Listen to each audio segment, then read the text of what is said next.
We don't get fooled again. CSI Melbourne with Sergeant Julianne. Hello, Newman. Julianne, good morning to you. Good morning, Ross and Russell. You sound busy. Oh, so busy last night, yes. What do you got? We've charged a man and impounded his car following an investigation into an illegal hoon driving event in Truganina last month. So that was part of our statewide Operation Achilles. The illegal hoon meet took place out in Permis Way back on the 17th of July, where a group of spectators watched on as cars performed burnouts on the road.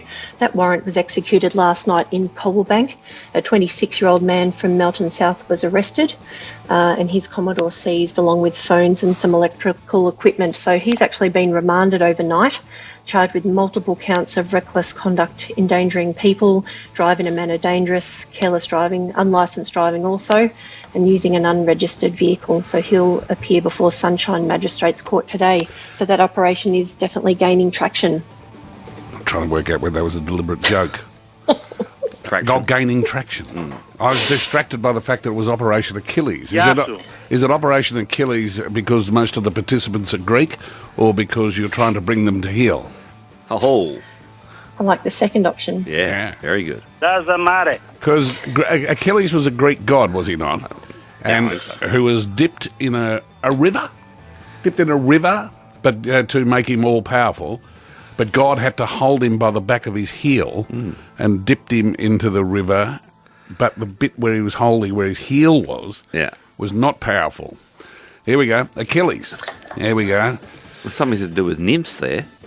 Dipped Achilles as a child in the waters of the river Styx, by which means he became invulnerable, except for the part of his heel by which she held him, the proverbial Achilles heel. Nice. And as Damien points out, the river Styx was named after Stephen Kernahan. Yeah. Julianne, what else? A motorist is lucky to be alive after his vehicle was swept away by floodwaters out in Cabrico, that's near Terang, last night. The man was travelling on Bend Road in his Holden sedan when he attempted to cross fast-flowing floodwaters at about 10:15. His car was taken about 80 metres downstream before coming to rest on a tree. When we got there, the 42-year-old man was standing on the roof of his car with the water rising to about window height. The state emergency service personnel were fantastic and used a boat to navigate to the man, and I'm told very dangerous conditions, and obviously it was dark, returning the man to the roadside. So he was very lucky he wasn't physically injured, and just great work by the SES and police out there last night. They say that war is God's way of teaching Americans geography. All right. I feel sometimes, Julianne, that you have been sent to us by God Yes. to teach us geography. Yesterday you gave us Birdwoodton, Yeah. and today Cobrico. Never heard of I know. Cabrico. Or Never heard of- Birdwoodton. I haven't heard of Birdwoodton I'm or getting on the maps Cobrico. now for us. Where is it, Cabrico? Take us.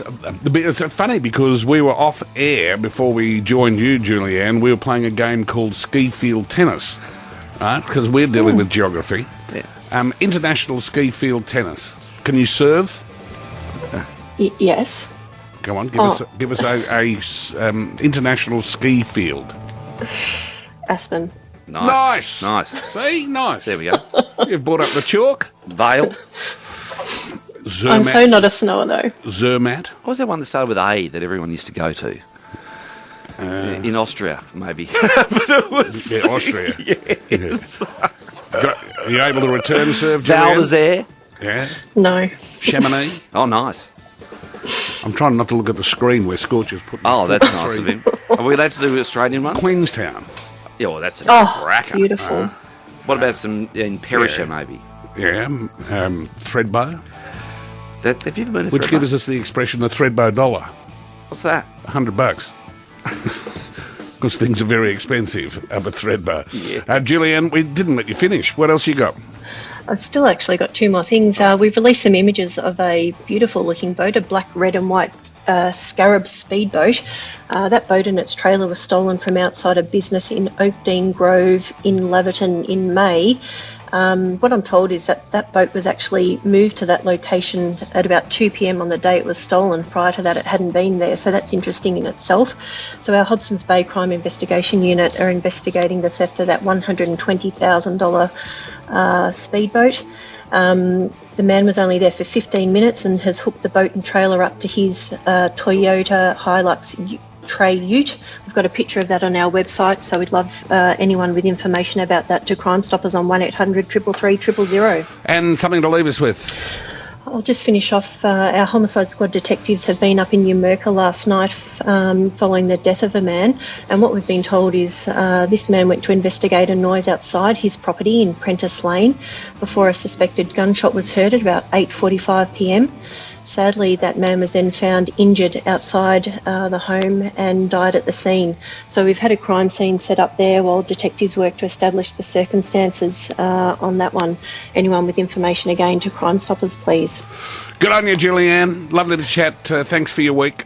Have a nice weekend. Sergeant Julianne Newman.